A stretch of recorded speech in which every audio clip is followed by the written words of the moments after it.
What did we see in the 1660s, 1670s? We began to see that Africans of indentured servant status, many of them not enslaved yet, they were not necessarily permanently enslaved. Some were, others were indentured like many poor Europeans for periods of 7 to 11 years. They could work off their indenture and then they would be free labor technically. Realized, as did the white indentured servants, the Europeans who hadn't even been called white yet, that they had a lot of things in common, like the fact that they were all getting their clock cleaned by the elite.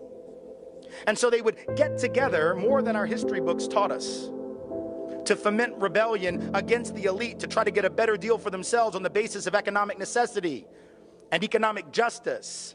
And what did the elite do? When you see that you're outnumbered by black and white folks who are penniless, landless, peasants, you have to do one of two things. You either have to kill them all, but you can't do that because who's going to work? Rich folks weren't going to. They had to get poor people to work. The whole point was to be a person of leisure back in those days. That was the goal, was not to work.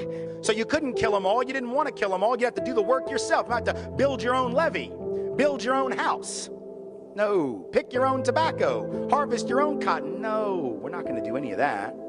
So you can't kill them, but you can co-opt them. And so the elite in Virginia, for example, in the colony, begins to give certain carrots to people of European descent, saying things like, you know, we're going to let you own a little land, not much, but just a little. And we're going to get rid of indentured servitude. Now you're free labor. And by the way, once you're free labor, you get 50 acres of land just because you're free labor, see? So we're going to cut you in on this deal. We're going to let you enter into contracts. We're going to let you testify in court. And here's the best of all, we're going to put you on the slave patrol to keep those people in line, right? The idea was you're still going to get your clock clean.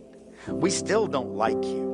We still aren't going to really empower you or change your economic subordination, but we're going to make you honorary members of this team, and you're going to help us keep those other people down. And so they got a little taste of power, and it did effectively divide and conquer those coalitions. Those rebellions began to stop almost instantly. Fast forward to the Civil War era, you have rich white folks in the South, where I come from, standing up and openly admitting that the reason they're prepared to secede from the Union, and the only reason they ever articulated publicly, ever, was to maintain and extend slavery and white supremacy, not only where it already existed, but into the newly acquired, that is to say, stolen territories from Mexico to the West.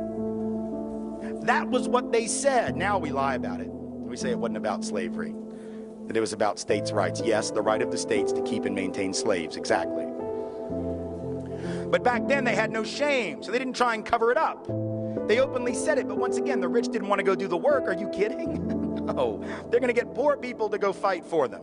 And the poor folks didn't even own slaves. Now think, how do you get poor people who don't even own the shirt on their back, let alone slaves, to go fight to keep your slaves for you? You've got to convince them that their skin is more important than their economic interest. Because think about it, if I am a farmer who has to charge you $1 a day or $2 a week to work on your farm and harvest that tobacco or pick that cotton, but you can get a black person to do it for free because you own them, who's going to get the job?